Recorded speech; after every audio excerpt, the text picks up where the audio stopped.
Hello and welcome to Full Album Fridays, the segment in which my hair is relatively damp because I just got done with my monthly shower, as well as the segment in which my desk is a complete mess because I'm struggling to get my life together. In other news, new chair. So there's going to be quite a few albums in this one, so I would recommend grabbing yourself a beverage. And let's get into it. It's been a whole damn month, and I've lots of tunes to share. With that I'm implying there's anyone who cares. So come on down over my way. Tune into Full Album Friday. So the first record I listened to in June was Himiko Kikuchi's Flying Beagle. Full disclosure, it came up on my YouTube feed and I thought the thumbnail was amazing. It's funny, right? It's a funny album cover and it drew my attention. Actually, I ended up really enjoying this one. Holy crap, whoever played bass on this album, legend. Some beautiful singing harmonics, some slapping, it's got all of it. I was primarily listening to the bass, to be honest, because it kind of drew my attention mostly. And in fact, generally some great playing, great musicians on this record. I'm somewhat familiar with like city pop music, you know, Maria Takeuchi, Takako Mamiya, Cassiopeia, that kind of thing. But I'm still relatively new to this style of music. Regardless of all that, I found the album great. Next one, I listened to Chon self-titled. Now, this, of course, was not my first time listening to the self-titled Chon, but it was actually my first time dedicating my attention to it and listening to it more attentively, you could say. Man, Mario and Eric from Chon are kind of two of my guitar idols, so it was a real treat to listen to. I mean, the tapping is always so clean, you know, there's no kind of dead notes, they all sing out very clearly, no sympathetic vibrations, anything like that. It's just technique.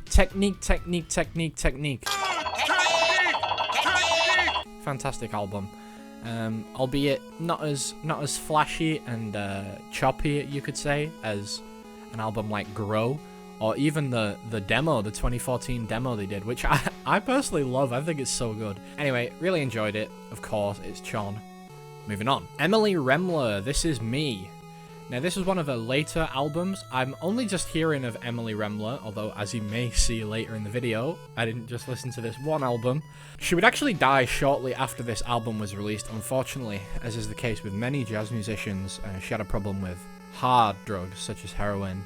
Unfortunately, that's what would lead to her life being lost. I'm not sure if you're allowed to talk about this kind of shit on YouTube, though. This album is very melodic and doesn't focus too much on chops. With it being one of her later albums, as I mentioned, musicians tend to, later in their career, become, how to say, wiser with note choices. They don't run up and down scales all day. They kind of pick and choose which notes they want to use in which situation. And this is a great example of that. By her own description, her playing does actually take on a more lyrical and vocal quality. She herself actually felt like her earlier albums didn't reflect that because they're kind of more bebop, tons of notes kind of thing. Great listen. Anyway, Emily Remler is a fantastic player. Guitarist out there, highly recommended if you want to steal some licks or anything like that. Seriously, great stuff. So the next chunk of albums were actually all listened to in one day. I had kind of a 4-hour chunk of train journeys that I had to take, so I was taking some suggestions as well as choosing some of my own to listen to, and this is the result. Cavalcade by Black Midi. Now, I've always been sort of secondarily aware of Black Midi because my friends are really into them. Gone to see them a couple times, I believe, and they're kind of one of those bands that music students kind of rave about, you know, the ones. I thoroughly enjoyed this album. A lot of variation throughout. There's some kind of beautiful arrangements, you know, you got saxophone and woodwind going on. And there's also some of the earlier tracks are actually very reminiscent of Primus, so a lot of different sonic signatures throughout this album. I might actually listen to this record again, to be honest. I also have plans to see Black Midi at Manchester Psych Fest this year. Who knows, this may be a new favourite band. Well, it's premature to say that, but I really liked this album and do intend to check out their other music as well. Perihelion by Sungazer.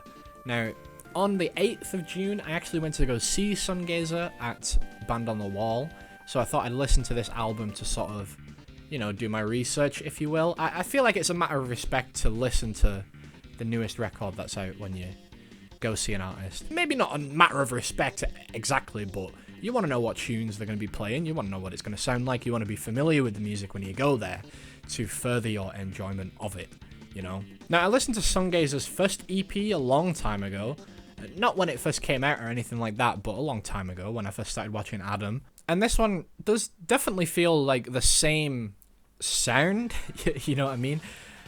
Polyrhythms, crazy shredding on bass, of course, synthetic goodness, if you will. Humorously, when I actually went to see Sungazer, the laptop crashed multiple times, such is the way with technology, obviously. And they ended up just improvising some music. It was a really fun night, I'm not gonna lie. It was great, and they were very professional about it. You know, it's easy to panic in a situation like that, but I guess you're used to it. You know, technical difficulties are a part of using technology in a musical set. It's unavoidable, really. Not unavoidable to the point where it's gonna happen every single day, but unavoidable meaning that at some point you will have to face technical difficulties in a live setting if you are using laptops and so on. Anyway, a bit of a tangent. Moving on. East to West, Emily Remler. Told you. I told you there'd be more of her coming up. Yeah, turns out I've just found a new guitarist that I really like. This was my favourite one of her albums, although I didn't actually write any notes about it, apart from I found a new guitarist I really like. Those are the only notes I wrote. But I did actually think this was my favourite record. I loved her version of Hot House, Tad Dameron tune made famous by Charlie Parker and Dizzy Gillespie. I haven't really heard a guitarist do that tune before, and she plays it at a crazy tempo. It's just so fast. It's boggling. And on the flip side, she also does Softly as a Morning Sunrise, which is just a more slow kind of ballad tempo, and it's just beautiful playing. Very, very beautiful playing. How It Feels to Be Something On by Sunny Day Real Estate. This one was a suggestion from a friend. Actually, I enjoyed it much more than I was expecting, I'm not going to lie. My preconception of Sunny Day Real Estate is that they're kind of a 2000s emo, cheesy, pop-punky kind of band. That was my preconception of them. But in reality, this is kind of, I would describe it as maybe prog grunge, for lack of a better word. Has that kind of sloshy, slow, groovy 90s alternative sound to it. But they're not afraid to dabble in different time signatures and some interesting songwriting as well. In some cases, nonsensical. It kind of reminded me of Weezer in parts. I'm not entirely sure why, but same era, same style, so there's probably something there. The guitar tone in this album, I love it. It makes me want to sit outside alone in the rain, clutching a black coffee, desperately trying to remember what it feels like to feel at all. Calculating Infinity by Dillinger Escape Plan. Another suggested album by my dear darling friend Phil. He actually has his own channel on YouTube in which he showcases his incredible editing and comedic skills. He is much better at YouTube than I am, believe me. Check out Phil if you want to. Shameless plug. There you go, homie. Now, I was listening to this one in a train, and I feel like I was getting some dodgy looks while I was listening to it. Perhaps that's just my internalized paranoia coming through. But regardless, that's how this album made me feel. Too many time signatures to count.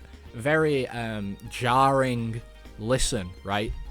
Often, when we listen to music, we look for melodies, repeating phrases, things like that to sort of orient ourselves around, right? If we have a core musical idea that we can latch onto, then you can do crazy things outside of that, and because your ear can always orient back to the theme, if you will, or the melody, or the simple rhythm, or the harmony, or whatever it is, the crazy stuff, you can cope with it because you have that sort of foundation to build on. Dillinger Escape Plan does not rely on any kind of simple foundation whatsoever. Janky AF rhythms, we got some crazy complicated riffs, harsh vocals, which I actually really dig. Don't get me wrong, I'm not trying to shit on the album. It was a great listen, very enjoyable. I'm probably not going to spin it again, to be fully honest. But yes, very, very disorienting, very hard to pass upon first listen for sure.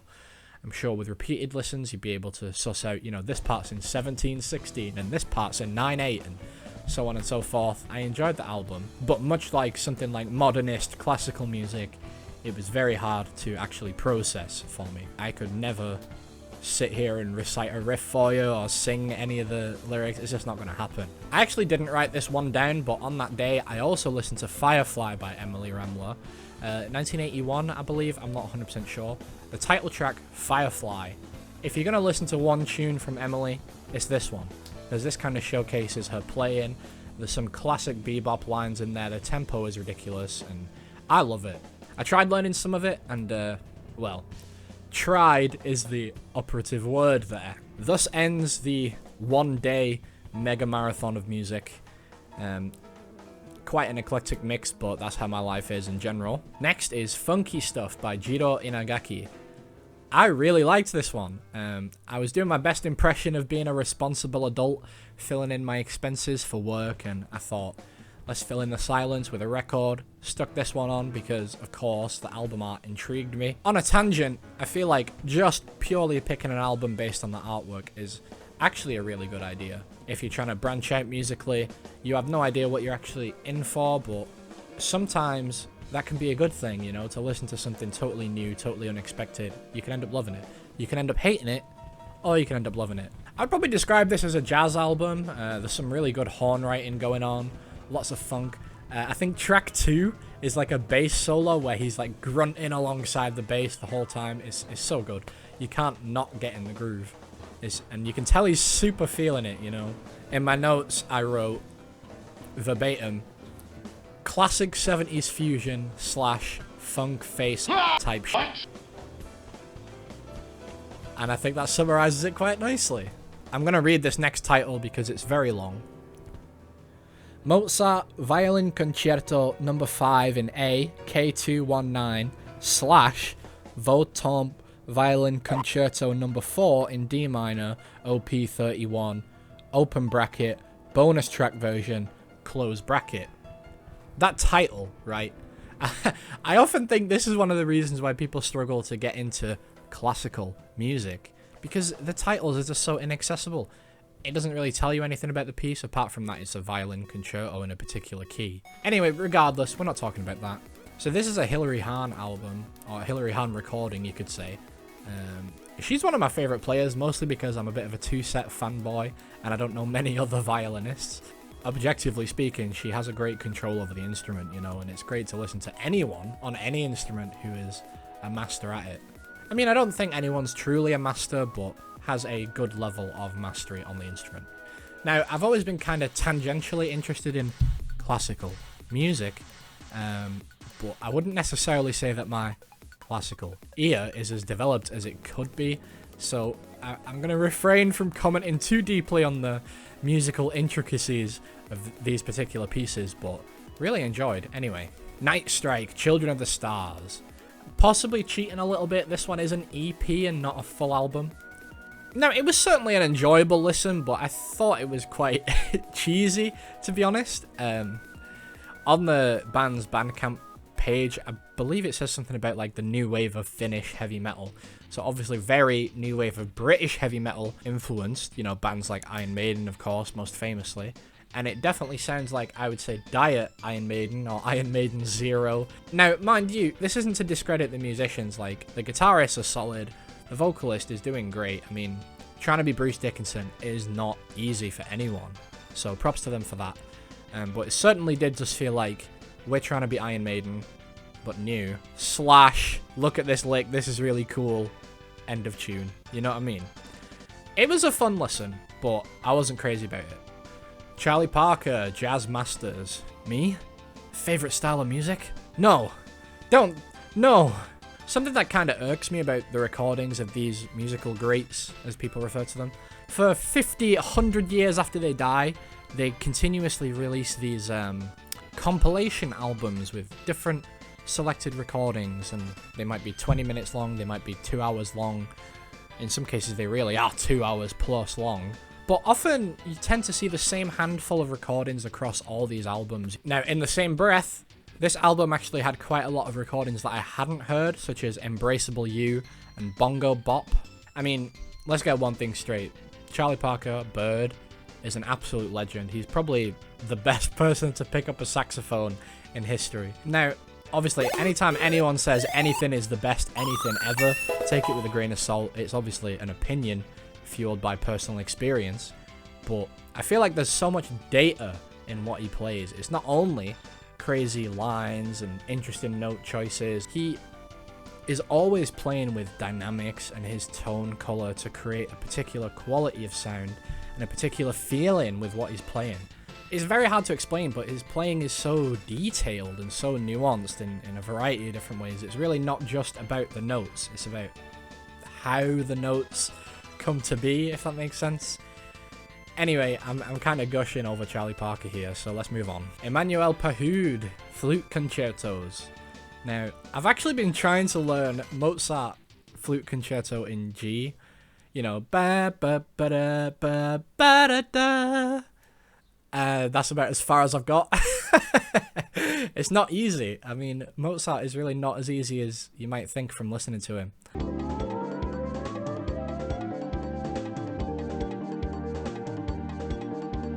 Rule 1 of the internet: if you're gonna say you can do something, you better be ready to fucking do it.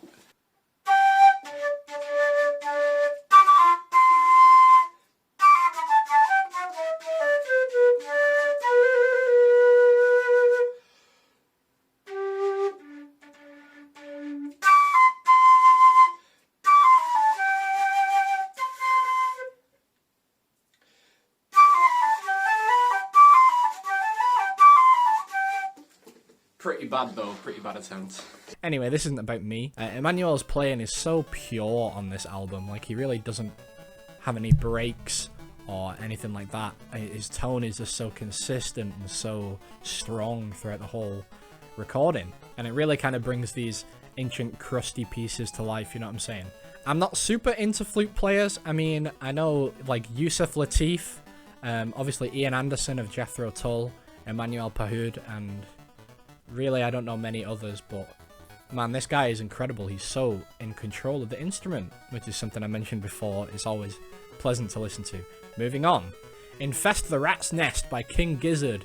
2 videos, 2 King Gizzard albums, only seems about right. I'm trying to chip away at their discography. I believe Omnium Gatherum was actually their 20th record.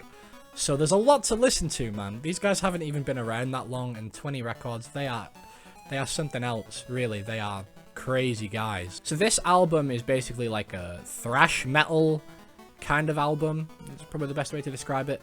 Lots of chugging, lyrics about the end of the world, humanity escaping to Mars after its homeland is engulfed in flames, kind of painting this dystopian future and blaming humanity for all the things that have gone wrong. Very metal, if you ask me. To be honest, I did think this album started to get a bit repetitive towards the end. I mean, when every tune is in the same key, to me, it just kind of starts to feel like one tune. Now, granted, that is something that I previously said that I like about King Gizzard, that they have a sort of seamless musical experience going on, but they also tend to bring a lot of variety in each album. You know, there'll be a flute here and some synths here and that kind of thing. I'm not saying it's a bad album, but it did get a bit repetitive, I thought, yeah. So they do this 12th fret unison bend about 600 times in the whole album. Now, granted, very Metallica, very Iron Maiden, you know, very thrash metal indeed, but I don't know, to me, it just got a bit old, man, a little bit too much, you know what I mean? Definitely stylistically appropriate, but I don't know.